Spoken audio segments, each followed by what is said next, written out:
The PNE wrapped up this past weekend. Attendance, though, was at its lowest point in the past 25 years. And it seems it's not just the crowds that have changed. The cost of admission has changed, too. So the base ticket prices, they have quadrupled since the year 2000. So they've jumped from $6 in 2000 to $25 entrance fee today.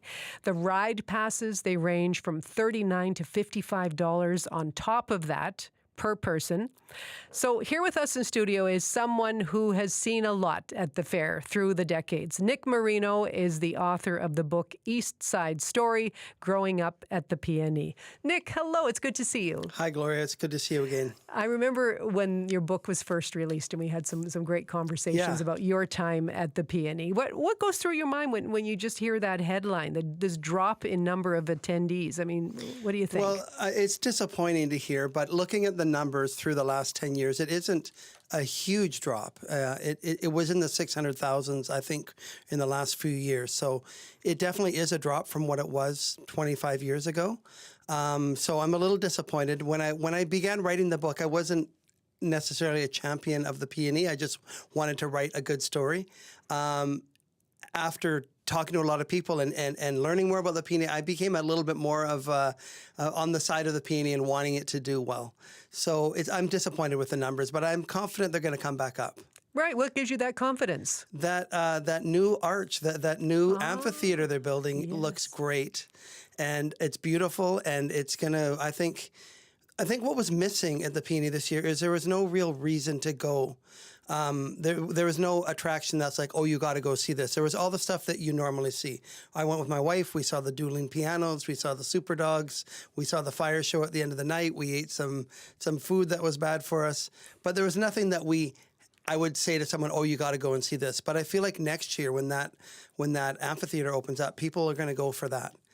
I see. Yeah, I know. I've talked to some people that have gone to concerts at the Pacific Coliseum with the summer, the concert series that they've had. And there's just something about the Coliseum, it just doesn't bring that same kind of, I don't know, summertime concert experience. Yeah. I think that's it. I went to a concert this year with my daughter. We went to go see Wilco at the Coliseum, and it was fun.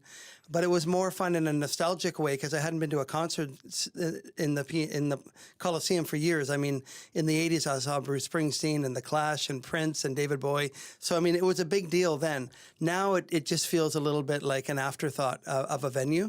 But again, when we get to that new one next year, I think it's going to be great. Okay. No, I see. I see. I think you may have a point there. And again, we had a conversation about the book that you wrote about growing up with the PNE, at the PNE, your memories of the place. Just what still stands out to you from that time?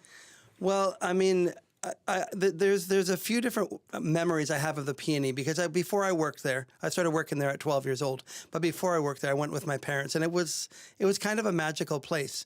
And at the time, if you remember, it was sort of an entertainment hub because the Whitecaps played there, the BC Lions played on the grounds, the Empire Stadium was right there. Empire Stadium was there. So it was, and they had the big summer concerts and everything. So it was more of a destination in the city where now it feels like a little bit like a ghost town. However, I think what really was against it this year was all the construction. It felt like two completely separate zones, where they have playland and the games and the rides. That was one area, and then it was almost not even connected to the other areas that had the food and the entertainment and that. So, I mean, my memories, I loved it when I was little. When I worked there, it was kind of crazy. I learned about this whole underground economy that was going on with the teenagers there. Like, I'll give you a hamburger if you give me free prizes. I'll let you on the rides, all that kind of stuff. And then as an adult going, with my own children, it was a little bit magical again because you could see it through their eyes. So again, I'm not on the PNE payroll. I'm not here to pump them up, but I do think if you look at it through the right lens, who is it for? It's for children. It's for teens. It's not for a 57-year-old guy and his wife. We had fun, but it's not exactly made for me. Now, could they make it better so that it draws me there? Yeah, I think they could. Well, okay, you make a good point. It's for families. It's for the kids who might still get a little bit of that, magic when they walk through the fairgrounds. But what about the price increases? What stands out to you when I talk about prices quadrupling since 2000? So I was thinking about this when I was a kid. Every year, at the end of the year, we get a report card and we get a PNE pass in it. So every kid in Vancouver and the Lower Mainland, I assume, had a free ticket to go to the PNE. So every family could take their kids and just pay the adult fare, which would have been very low at the time. Now, what it would be like $100 just for a family to get through, and then the ride tickets and all that. It does seem a bit much. I noticed at the games, it was I think $8 to play whack-a-mole. To throw a dart at some balloons. It seems, I mean, that the nature of these fairs is they're always a bit of a ripoff. That's sort of not just a PNE, any sort of fair like this.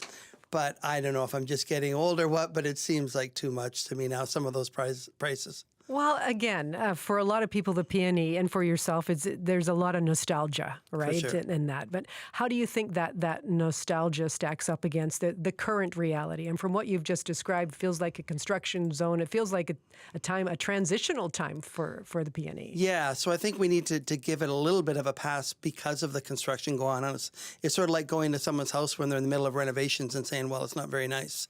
The kitchen wasn't done. So I think when it's all done next year, I think it'll be good. And another thing that I don't know if it's going to be a huge attraction, but I think it's an important thing they're building there is the Japanese Interpretive Center, where they'll be addressing what happened to the Japanese people that were interned there in 1941. So I think that's a really welcome educational addition to it as well. A historic addition as well, Yeah. again, with the new amphitheatre. Nick, Yeah. it's really good to see you. Thank you for too. coming by. Thank you. That's Nick Marino. He is the author of the book East Side Story, Growing Up at the PNE. And if you'd like to share your PNE experiences from this year, what do you think? You're feeling that there's better fares to come?